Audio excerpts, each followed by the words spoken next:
Bismillahirrahmanirrahim.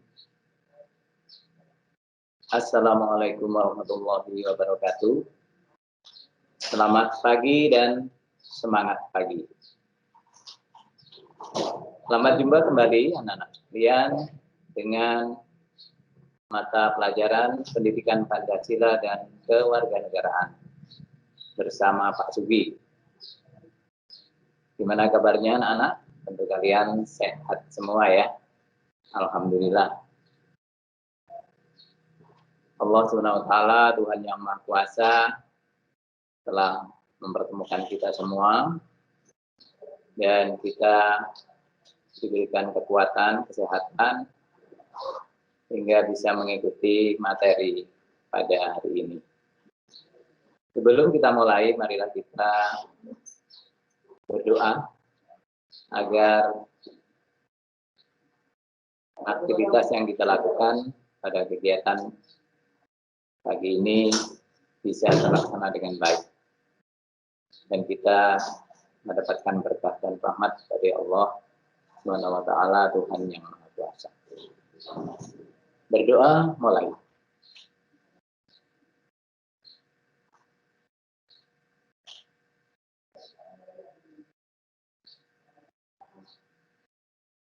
Selesai? Baik, anak-anak.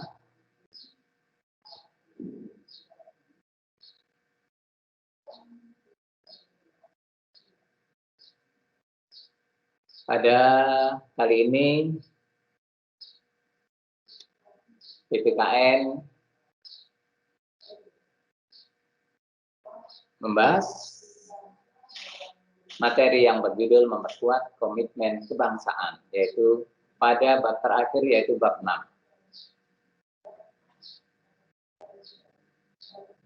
Ini adalah bab terakhir, nanti ada satu tugas dan satu ulangan harian lagi. Jadi semua ulangan kalian, ada 3 ulangan hariannya, dan 1 ulangan tengah semester atau PTS. Kemudian tugasnya juga ada 3. Jadi bab 4, 5, dan 6. Kemudian tugas untuk keterampilannya juga ada 3. Yaitu menyanyikan lagu dan menyampaikan teks Sumpah Pemuda. Nah, dari 5 yang Bapak sampaikan, kalian bisa mengambil 3 saja, ya, atau boleh lebih, silahkan kalau ingin mendapatkan nilai lebih baik lagi. Demikian anak-anak, sudah jelas. Jadi pada semester ini tugas kalian ada 3, tugas keterampilannya ada 3, ulangan harian ada 3, dan juga ada PTS dan nanti ulangan akhir semester.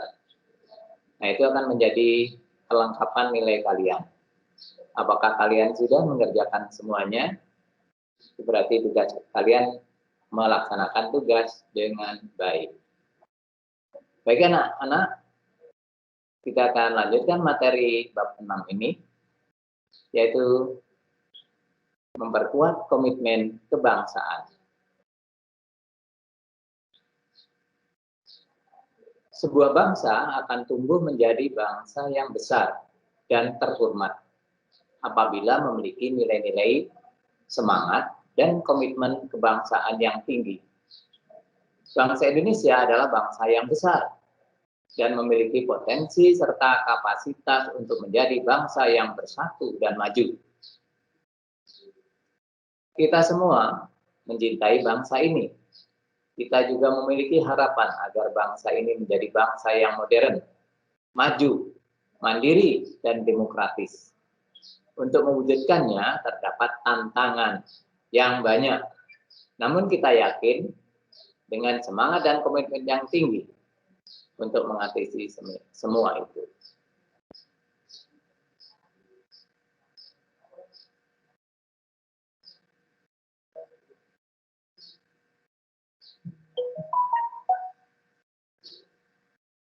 Mari kita dengarkan juga cuplikan sebagian pidato Insinyur Soekarno. Saya bacakan saja. Allah SWT membuat peta dunia, menyusun peta dunia. Kalau kita melihat peta dunia, kita dapat menunjukkan di mana kesatuan di situ.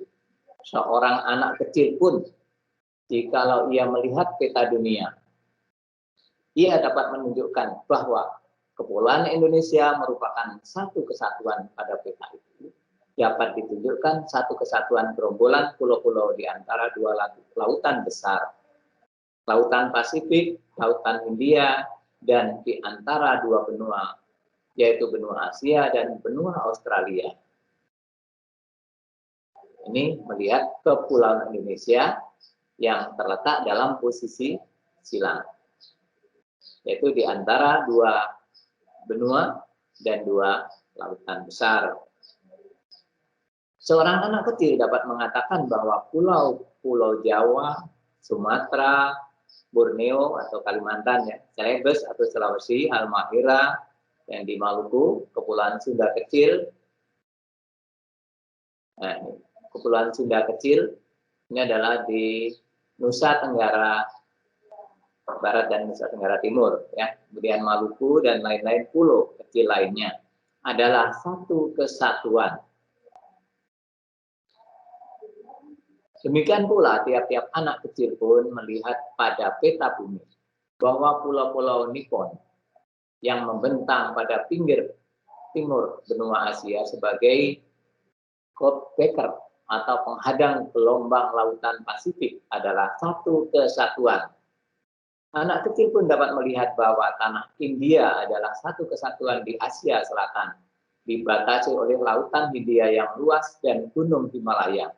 Seorang anak kecil pula dapat mengatakan bahwa Kepulauan Inggris adalah satu kesatuan, dan seterusnya.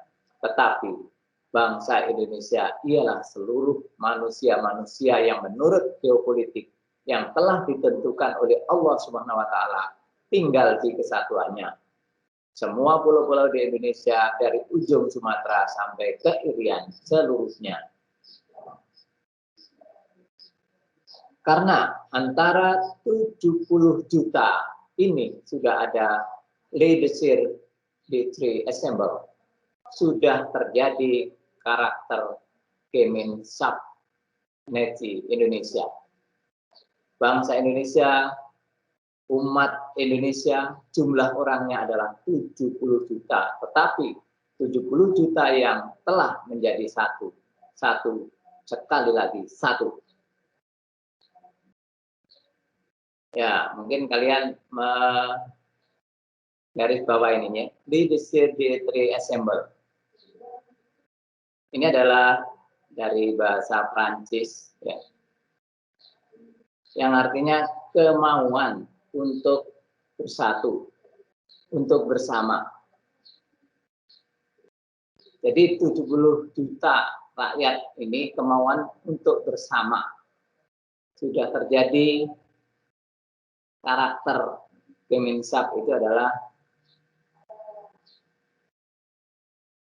ciri khas rakyat yang mempunyai nilai-nilai kebangsaan. Ya. Masyarakat yang karakter masyarakat nasional Indonesia. Ini yang dimaksudnya. Ini adalah jumlahnya 70 juta. Jadi masyarakat ini mempunyai kemauan untuk bersatu menjadi bangsa yang merdeka. Jadi ini disampaikan oleh Bung Karno. Kesinilah kita semua harus menuju mendirikan satu nasional tak di negara yang berdaulat, negara nasional. Atas kesatuan bumi Indonesia dari ujung Sumatera sampai ke Irian. Saya yakin tidak ada satu golongan di antara tuan-tuan tidak mufakat, baik Islam maupun golongan yang dinamakan golongan kebangsaan. Kesinilah kita harus menuju semuanya.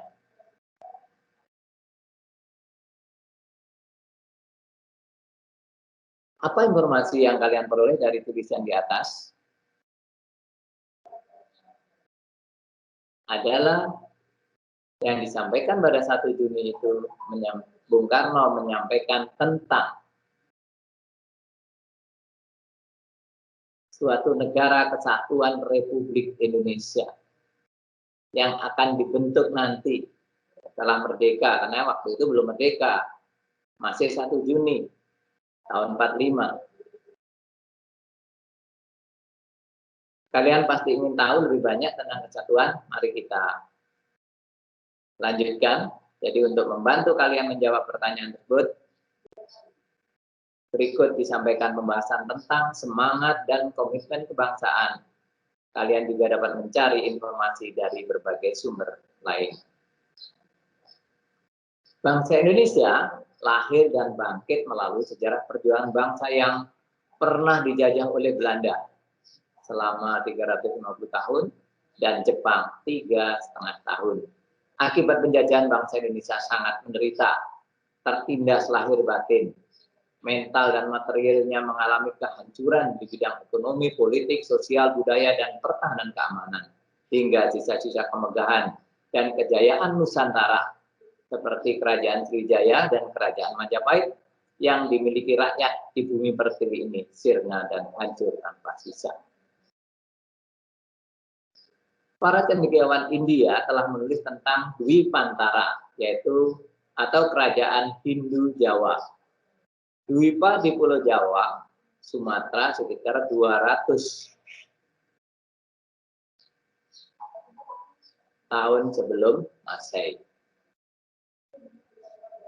Bukti fisik awal yang menyebutkan mengenai adanya 2 kerajaan bercorak Hinduisme pada abad ke-5, yaitu Kerajaan Tarumanegara yang ada di Jawa Barat dan Kerajaan Kutai Lama yang ada di Sungai Mahakam, Kalimantan Timur ya. Nah ini Kerajaan Kutai, kerajaan dulu yang pada abad ke-4 ini ya. Nah, 4 dan ke-5 itu sudah ada. Jadi kerajaan tertua ini di Indonesia. Ini melihat sejarah bangsa Indonesia. Pada abad ke-4 hingga abad ke-7 di wilayah Jawa Barat terdapat kerajaan bercorak Hindu-Buddha, yaitu Kerajaan Tarumanegara, yang dilanjutkan dengan Kerajaan Sunda sampai abad ke-16. Pada abad ke-7 hingga abad ke-14, Kerajaan Buddha Sriwijaya berkembang pesat di Sumatera, yang beribu kota di Palembang. Pada puncak kejayaannya, Sriwijaya menguasai daerah sejauh Jawa Barat dan semenanjung Melayu. Selanjutnya, pada abad ke-14 juga menjadi saksi bangkitnya kerajaan Hindu di Jawa Timur, yaitu Kerajaan Majapahit. Dengan Patih Majapahit antara tahun 1331 hingga 1364, yaitu Mahapatih Gajah Mada, berhasil memperoleh kekuasaan atas wilayah yang kini sebagian besarnya adalah Indonesia beserta hampir seluruh semenanjung Melayu. Jadi wilayah kerajaan Majapahit dulu itu adalah wilayahnya seluruh Asia Tenggara. Asia Tenggara termasuk Malaysia dan sebagian Filipina juga ya. Itu wilayahnya kerajaan Majapahit. Sampai juga sebagian Thailand. Kerajaan Sriwijaya dan Majapahit merupakan sejarah awal pengenalan wilayah Kepulauan Nusantara yang merupakan tanah air bangsa Indonesia. Sebutan Nusantara, seperti yang telah disampaikan tadi, wilayah kepulauan yang terletak di antara 2 benua dan 2 samudera, namanya Nusantara, Nusa Antara. Diberikan oleh seorang pujangga pada zaman kerajaan Majapahit. Kemudian nama Nusantara ini hilang ya, karena pada masa penjajahan Belanda sebutan ini diubah menjadi Hindia Belanda. Ya. Jadi dianggapnya ini daerah Hindia, kemudian Hindia Belanda. Jadi jadilah sebuah wilayah bagian dari wilayah Belanda. Meskipun negara Belanda itu hanya kecil saja, tapi dianggapnya Indonesia ini adalah wilayah yang dipimpin oleh seorang gubernur jenderal, jadi wilayah seperti wilayah provinsi saja. Pada tahun 1850, George Winthrop Earle, seorang etnolog Inggris, mengusulkan istilah Indonesia dan represensi Malaysia untuk penduduk Kepulauan India atau Malayan Archipelago. Kemudian seorang mahasiswa bernama Earl James Hardison Logan, seorang mahasiswa yang bernama Earl James Hardison Logan, menggunakan Indonesia sebagai sinonim untuk Kepulauan India. Namun, di kalangan akademik Belanda di India Timur enggan menggunakan Indonesia. Sebaliknya, mereka menggunakan istilah Melayu Nusantara atau Malaysia Archipelago. Sejak tahun 1900, nama Indonesia menjadi lebih umum di kalangan akademik di luar Belanda, dan golongan nasionalis Indonesia menggunakan nama Indonesia untuk ekspresi politiknya.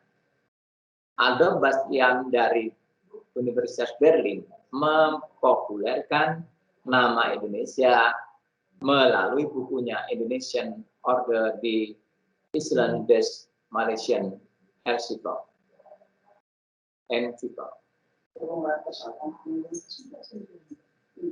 Tahun 1884 sampai 1894. Kemudian sarjana bahasa Indonesia pertama yang menggunakan nama Indonesia adalah Suwardi Suryaningrat. Jadi atau disebut dengan Ki Hajar Dewantara. Ya, Dr. Suwardi Suryaningrat atau Ki Hajar Dewantara. Yang dan caranya juga termasuk pendiri Taman Siswa dan juga sebagai Menteri Pendidikan dan Kebudayaan atau Menteri Pengajaran pada saat setelah Indonesia merdeka.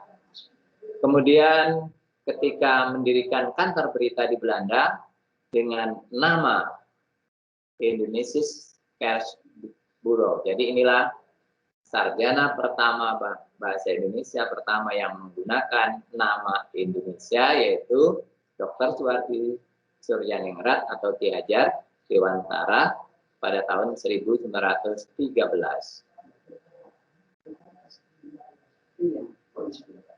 Para pendiri negara merupakan contoh yang baik dari orang-orang yang memiliki semangat yang kuat dalam membuat perubahan, yaitu perubahan dari negara terjajah menjadi negara yang merdeka dan sejajar dengan negara-negara lain di dunia. Salah satu pendiri negara memiliki semangat untuk memperbaiki kehidupan yang lebih baik bagi diri, bangsa, dan negara. Berikut ini kalian dapat mengkaji bagaimana keras dan sulitnya perjuangan pendiri negara, yaitu Insinyur Soekarno dan Muhammad Hatta dalam memperjuangkan kemerdekaan bangsa Indonesia. Mari kita simak sejarahnya dan bisa memberikan semangat bagi kita untuk selalu berjuang memperbaiki diri kita masing-masing yang berguna juga bagi keluarga, masyarakat, bangsa, dan negara. Insinyur Soekarno.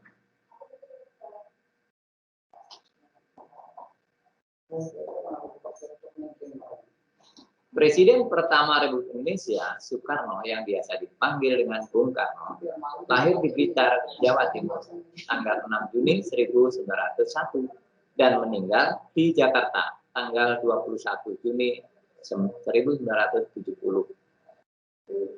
Jadi usianya 70 tahun. Ya. Dan ayahnya bernama Raden Sukeni.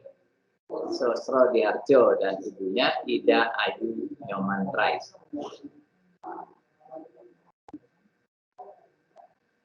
Masa kecil Soekarno hanya beberapa tahun hidup bersama orang tuanya di Blitar. Semasa di SD hingga tamat beliau tinggal di Surabaya. Kemudian Bung Karno indekos di rumah Haji Umar Said Cokro Aminoto.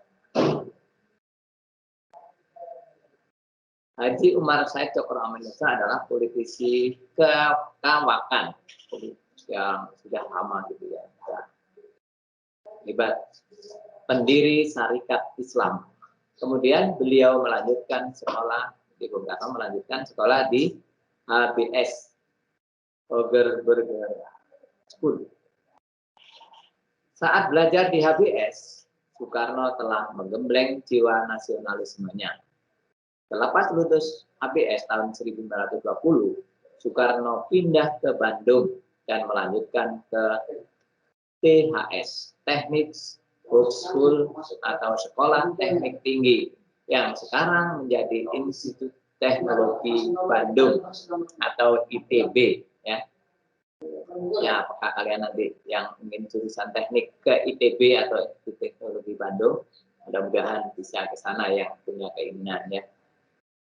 Ia meraih gelar insinyur pada tanggal 25 Mei 1926. Perjuangan Insinyur Soekarno didasarkan semangat dan komitmen akan kemerdekaan Indonesia. Untuk meraih kemerdekaan, pergerakan perjuangan harus terorganisasi. Maka bersama teman-temannya, Insinyur Soekarno pada tanggal 4 Juli 1927 mendirikan Partai Nasional Indonesia atau PNI. Komitmen dan perjuangan Soekarno untuk kemerdekaan menyebabkan Soekarno ditangkap. Dan pada tanggal 30 Desember 1929,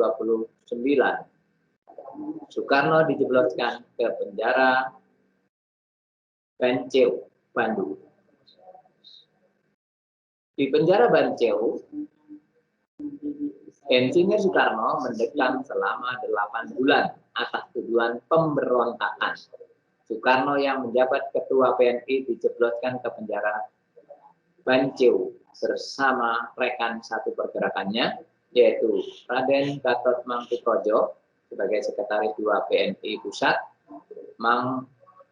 Maskun Sumodirjo sebagai Sekretaris 2 Cabang Bandung, dan Supriyadinata, anggota PNI Cabang Bandung.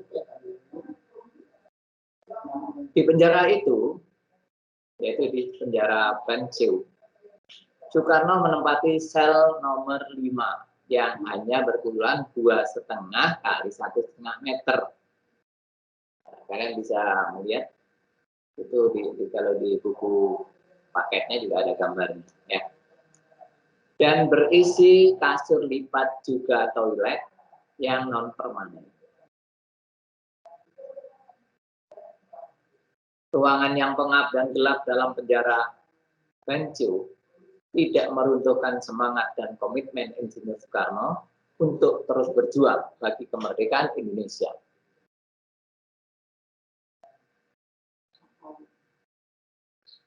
Akibat pembelaannya bahwa Belanda yang serakah merampas dan menindas rakyat, maka akhirnya PNI dibubarkan pada bulan Juli tahun 1930.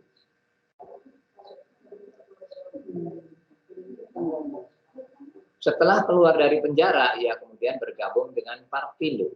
Karena ia sudah tidak memiliki partai lagi, Soekarno kemudian didaulat sebagai pemimpin Partindo, tetapi ia kembali ditangkap oleh Belanda. Selanjutnya diasingkan ke Flores, dan 4 tahun kemudian ia dibuang ke Bengkulu, serta dibebaskan tahun 1942. Menjelang kedatangan penjajahan Jepang. Jadi dibebaskan menjelang kedatangan penjajahan Jepang. Karena tahun 42 Belanda terusir oleh Jepang, dan gantilah Jepang yang menjajah itu Indonesia. Jadi Belanda kalah dengan Jepang. Bung Karno dipenjara, dibuang, dan hidup dalam penderitaan tidak membuat semangat dan tekad Soekarno untuk kemerdekaan dan kejayaan bangsa Indonesia. Jadi dia tidak membuat tekadnya untuk bahwa inginkan kejayaan Indonesia itu menjadi surut. Komitmen untuk hidup berjuang menciptakan perubahan yang lebih baik sudah seharusnya ada dalam diri seluruh bangsa Indonesia. Penderitaan anggaplah sebagai sebuah tantangan untuk menjadi lebih baik.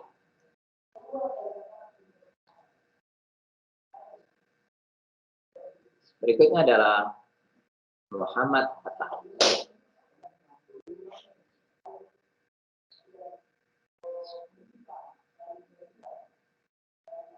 Dr. Haji Muhammad Hatta lahir di Bukit Tinggi 12 Agustus 1902.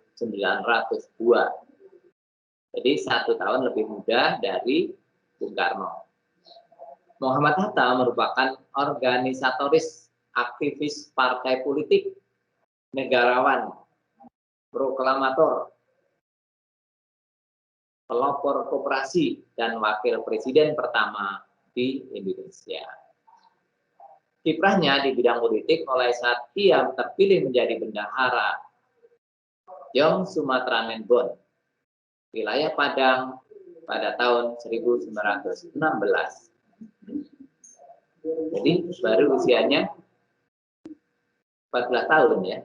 Pengetahuan politiknya berkembang dengan cepat saat Pak Hatta sering menghadiri berbagai ceramah dan pertemuan politik serta berkelanjutan. Muhammad Hatta melanjutkan kiprahnya terjun di dunia politik.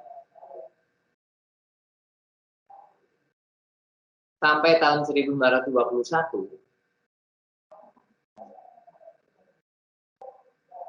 Muhammad Hatta menetap di Rotterdam, Belanda,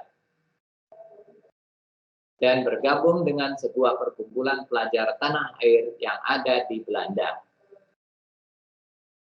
yang disebut dengan Indische Vereniging. Mulanya organisasi tersebut hanyalah merupakan organisasi perkumpulan bagi pelajar, tapi segera berubah menjadi organisasi pergerakan kemerdekaan saat 3 tokoh Indische Partai, yaitu Suwardi Suryaningrat atau Ki Hajar Dewantara, Dewes Dekker, dan Dr. Cipto Mangunkusumo bergabung dengan Indische Vereniging, dan yang kemudian berubah nama menjadi Perhimpunan Indonesia. Perhimpunan Indonesia. Di Perhimpunan Indonesia, Muhammad Hatta mulai meniti karir di jenjang politiknya sebagai bendahara pada tahun 1922 dan menjadi ketua pada tahun 1925. Saat terpilih menjadi ketua Perhimpunan Indonesia, Muhammad Hatta mengumandangkan pidato inaugurasi yang berjudul Struktur Ekonomi Dunia dan Pertentangan Kekuasaan. Pada tahun 1927, Muhammad Hatta bergabung dengan Liga menentang imperialisme dan kolonialisme di Belanda dan berkenalan dengan aktivis nasional India, Jawaharlal Nehru. Aktivitas politik Muhammad Hatta pada organisasi ini menyebabkan dirinya ditangkap tentara Belanda bersama dengan Nasir Sultan Pamuncak, Ali Sastro Amijoyo, dan Abdul Majid Joyodiningrat. Selanjutnya pada tahun 1932, Muhammad Hatta kembali ke Indonesia pada bulan September 1932. Bung Hatta berjumpa dengan Bung Karno. Untuk pertama kalinya sejak itu keduanya seperti dipertautkan alam, berjuang bersama membela tanah air. Pada tahun 1933, Soekarno diasingkan ke Inde Flores. Aksi ini menuai reaksi keras Muhammad Hatta. Kemudian Muhammad Hatta mulai menulis mengenai pengasingan Soekarno pada berbagai media. Akibat aksi Hatta inilah pemerintah kolonial Belanda mulai memusatkan perhatian pada Partai Pendidikan Nasional Indonesia dan akhirnya menangkap para pimpinan partai yang selanjutnya diasingkan ke Digul, Papua. Jadi PNI baru ini ya, PNI baru. Jadi akhirnya Bung Karno, Bung Hatta ya, diasingkan ke Digul, Papua. Nah, pada masa pengasihan di Digul, Muhammad Hatta aktif menulis di berbagai surat kabar. Dia juga rajin membaca buku yang ia bawa dari Jakarta untuk kemudian diajarkan kepada teman-temannya. Selanjutnya pada tahun 1935, saat pemerintahan kolonial Belanda berganti, Muhammad Hatta dan Sultan Syahrir dipindah lokasikan ke Banda Neira. Di sanalah Hatta dan Syahrir mulai memberi pelajaran kepada anak-anak setempat dalam bidang sejarah, politik, dan lain-lain. Setelah 8 tahun diasingkan, Hatta dan Syahrir dibawa kembali ke Sukabumi pada tahun 1942. Selang 1 bulan pemerintah kolonial Belanda menyerah pada Jepang. Pada saat itulah Hatta dan Syahrir dibawa ke Jakarta. Pada tanggal 14 Maret 1980, jadi pada zaman pemerintahan Presiden Soeharto ya, 14 Maret 1980, Pak Hatta wafat di Rumah Sakit Umum Daerah Dr. Cipto Mangunkusumo, Jakarta. Karena perjuangannya bagi Republik Indonesia sangat besar, Dr. Muhammad Hatta atau Dr. Haji Muhammad Hatta mendapatkan anugerah tanda kehormatan tertinggi Bintang Republik Indonesia kelas 1 yang diberikan oleh Presiden Soeharto. Akhirnya beliau wafat ya dalam usia 78 tahun ya, Bung Karno tadi hampir 70 yaitu 69 tahun ya. Oke. Semangat dan komitmen kebangsaan bukan hanya ditunjukkan oleh Soekarno dan Muhammad Hatta, banyak tokoh pendiri negara yang lain yang memiliki semangat dan komitmen kebangsaan yang kuat. Ini adalah contoh yang bisa kalian tiru. Jadilah kalian pelajar yang selalu rajin, yang selalu komitmen, semangat untuk meraih cita-cita ke depan, menjadikan Indonesia lebih maju. Semangat mengandung arti tekad, dorongan hati yang kuat untuk menggapai keinginan atau hasrat tertentu. Jadi semangat mengandung arti tekad. Jadi semangat itu tekad dan dorongan hati yang kuat untuk mencapai keinginan atau hasrat tertentu. Pada pendiri negara bersemangat berjuang untuk kemerdekaan Indonesia. Pelajar bersemangat untuk belajar, ya, belajar untuk menyongsong masa depan dan untuk pembangunan bangsa Indonesia. Karena itu gunakan masa muda kalian untuk selalu belajar, ya, belajar dan belajar untuk masa depan kalian yang lebih baik. Jiwa dan semangat dan nilai-nilai kejuangan bangsa Indonesia tidak lahir seketika, tetapi merupakan proses perkembangan sejarah dari zaman ke zaman. Artinya bahwa embrio nilai itu sudah ada dari zaman kerajaan, hanya belum muncul dan dirumuskan. Barulah tercapainya titik kulminasi atau titik puncak pada tahun 1945. Nilai-nilai itu disepakati sebagai dasar atau landasan atau kekuatan dan daya dorong bagi para pendiri Republik Indonesia. Untuk memperoleh gambaran tentang nilai-nilai 45 yang berkembang pada setiap zamannya, diadakanlah periodisasi sebagai berikut. Yang pertama, periode 1. Masa sebelum pergerakan nasional, yaitu periode 1. Sejak dahulu, Nusantara dimiliki oleh kerajaan yang merdeka dan berdaulat. Kemudian dalam kerajaan juga diisi oleh kerukunan dan kedamaian antara pemeluk agama, baik Hindu, Buddha, Islam, Katolik, Kristen, Konghucu, dan penganut kepercayaan. Pada waktu itu sudah mulai timbul jiwa, semangat, nilai-nilai kejuangan, yaitu kesadaran harga diri, jiwa merdeka, ketakwaan kepada Tuhan Yang Maha Esa, dan kerukunan hidup umat beragama, serta kepeloporan dan keberanian. Ini periode 1. Periode 2, masa pergerakan nasional. Sebelum perjuangan di masa pergerakan nasional, perjuangan masih bersifat kedaerahan.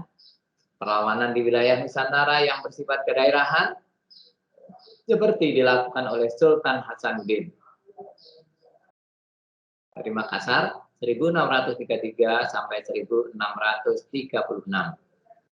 Kemudian Kapitan Patimura pada tahun 1817. Kemudian Pangeran Diponegoro pada tahun 1825 sampai 1830. Dan masih banyak lagi, namun perlawanan masih bersifat kedaerahan atau lokal, tidak ada koordinasi sehingga mampu dipatahkan oleh Belanda. Dalam masa pergerakan nasional, jiwa merdeka makin menggelora.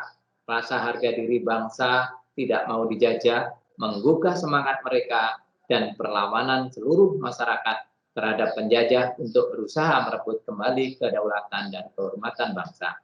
Timbullah jiwa semangat dan nilai-nilai kejuangan, nilai harkat dan martabat manusia, jiwa dan semangat kepahlawanan, kesadaran anti penjajah, anti penjajahan, kesadaran persatuan dan kesatuan perjuangan.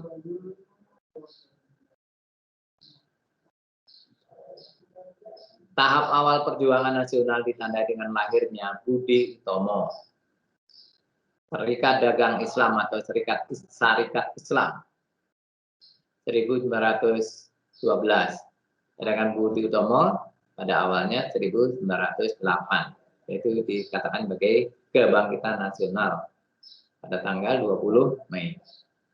Pada tahun 1928 terjadilah Sumpah Pemuda yang merupakan manifestasi tekad dan keinginan bangsa Indonesia dalam menentukan identitas rasa harga diri sebagai bangsa. Rasa solidaritas menuju persatuan dan kesatuan. Satu nusa, satu bangsa, satu bahasa. Lalu menjurus pada kemerdekaan dan kedaulatan bangsa Indonesia.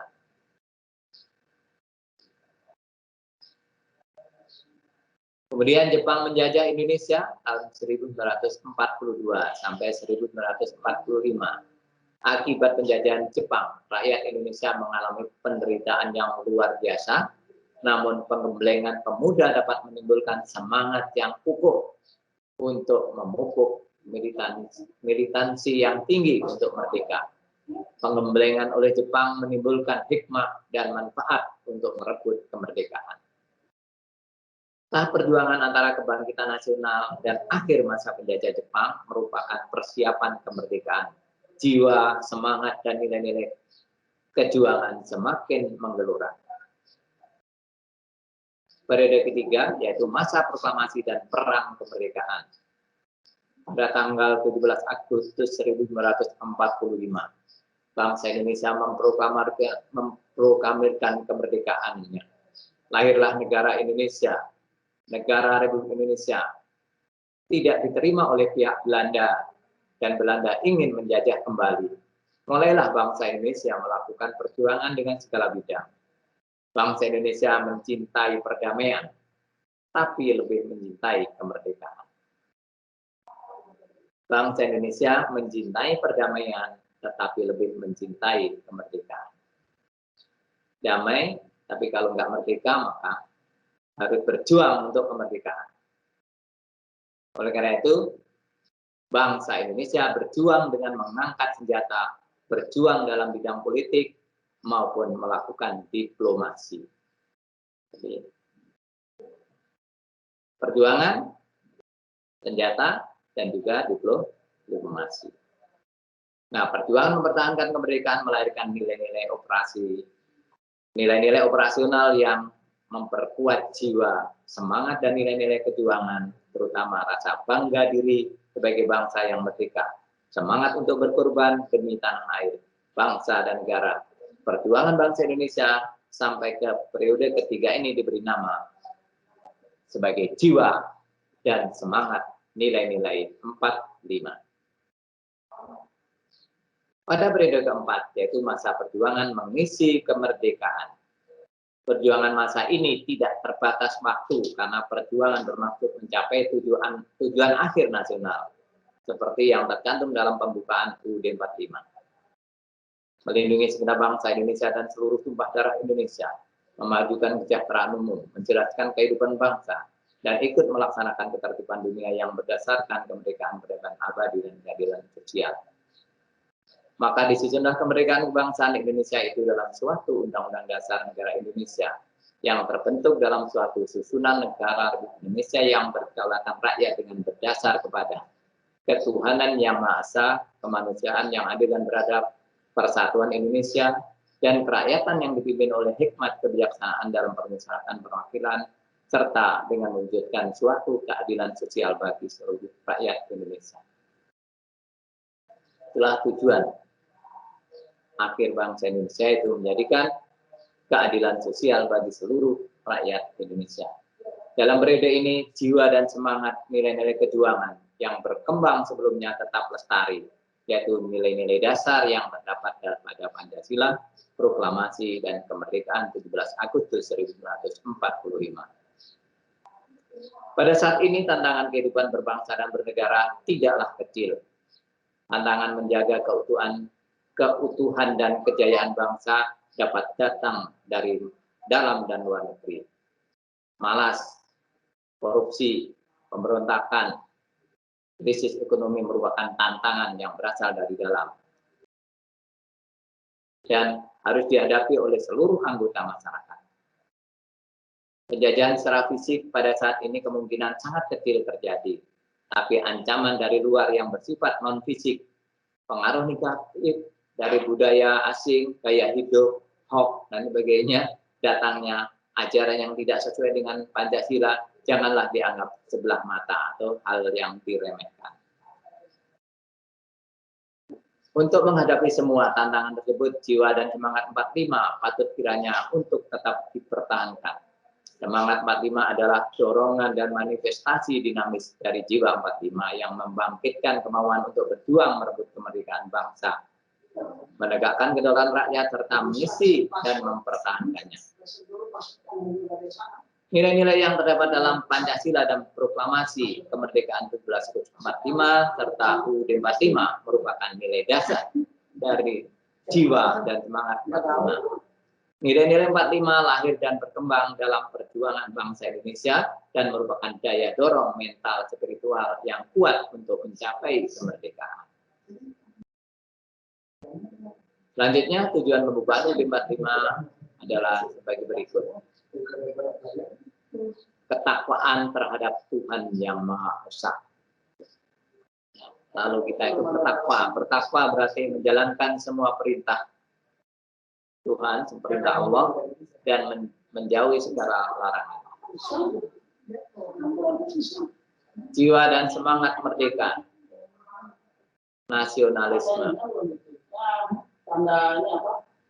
cinta kepada bangsa dan negara, nasionalisme, patriotisme, nilai-nilai kepahlawanan, berjuang untuk bangsa dan negaranya, rasa harga diri sebagai bangsa yang merdeka, pantang mundur dan tidak kenal menyerah, persatuan dan kesatuan ini yang utama, seperti Ridi, ya, ketika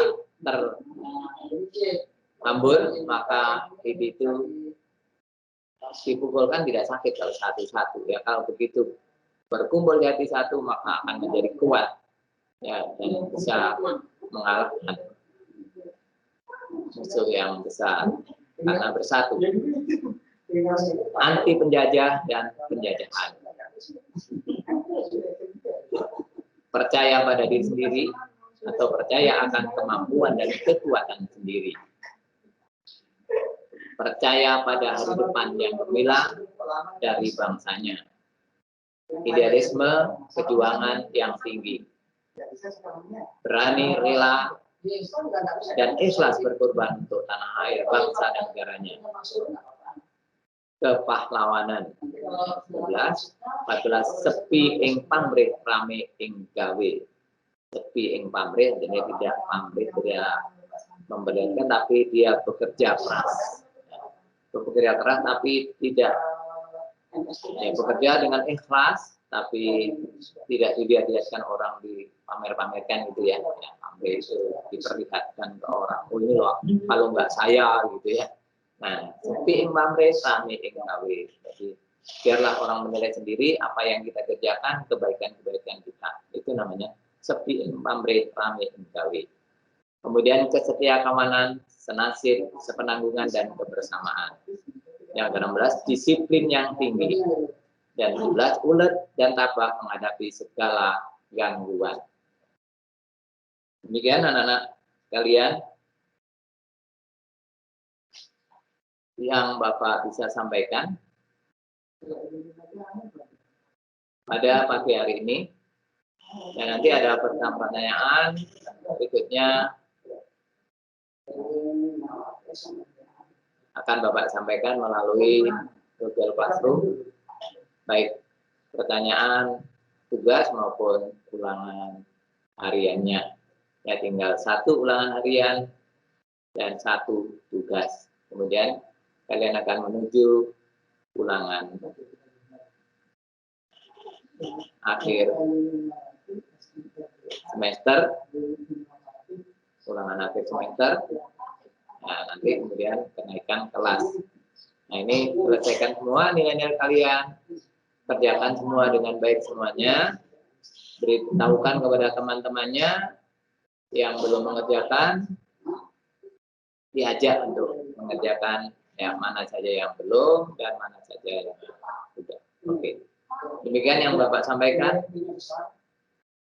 Kurang lebihnya mohon maaf. Sampai jumpa pada pertemuan minggu depan. Terima kasih. Wassalamualaikum warahmatullahi wabarakatuh.